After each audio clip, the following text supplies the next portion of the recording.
चढ़ी विया गोठ ते सभु दड़ा थिया दीवार गम चढ़ी विया गोठ ते सभु दड़ा थिया दीवार हिन वण वॾे तां यार सदको वञा सादुला हुचवे। दोस्तों गोठ चाकर खान खां फरमाशा वज़ीर अली खोसो, मेरला खोसो, मोहम्मद यूनिस खोसो ऐं मोहम्मद ज़ाहिद खोसो, गुलाम कादिर खोसो मुंहिंजो भाणेजो आहे। दंग जागीर खां फरमाशा गुलामर खोसो, अदा मुंहिंजे दीन दुनिया जो भाउ आहे। रखियो खोसो, नवाब खोसो मुंहिंजो भाटियो, अॾियो खान खोसो ऐं मोहबली खोसो, ज़ोहेब खोसो, शोएब खान खोसो। हे कलाम आहे मुंहिंजे प्यारे भाउ ख़ालिद जागीरानी जो। आशिक ॾिसी उस्ताद नज़ाकत छा चवण लॻो? कंहिं वक़्तु हिन पटन ते दिलबर जो घर हूंदो, कंहिं वक़्तु हिन पटन ते दिलबर जो घर हूंदो। हिन जाइ ते हमेशा, हिन जाइ ते हमेशा घुमंदे नज़र ईंदो। कंहिं वक़्तु हिन पटन ते दिलबर जो घर हूंदो, कंहिं वक़्तु हिन पटन ते दिलबर जो घर हूंदो।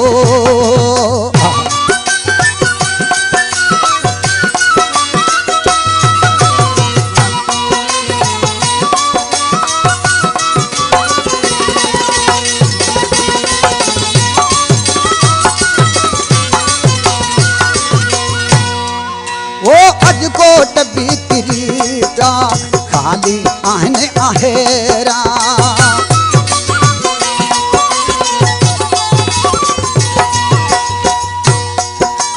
अजकोट बि किरी पिया खाली आहिनि बहेरा। वीरान थी बथाण विया नाहिनि पीरीअ जपेरा। सॼी जाइ सेकजी वई, सॼी जाइ सेकजी वई, अड़ काथे कलर हूंदो। कंहिं वक़्तु हिन पटन ते दिलबर जो घर हूंदो, कंहिं वक़्तु हिन पटन ते दिलबर जो घर हूंदो।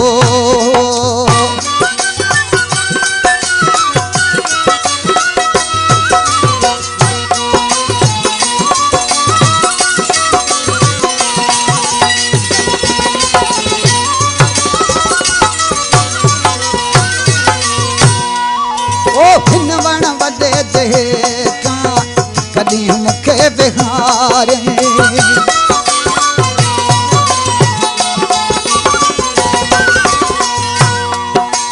हिन वण वॾे ते कॾहिं मूंखे बिहारे।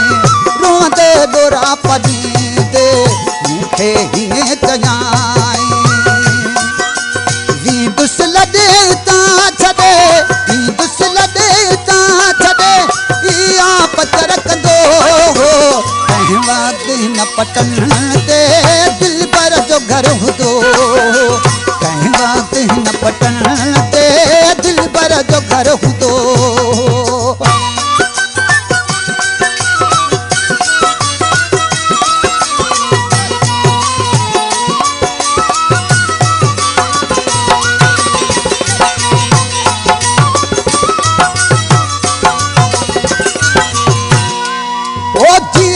छॾियाई मारे ख़ालिद जागीरानी,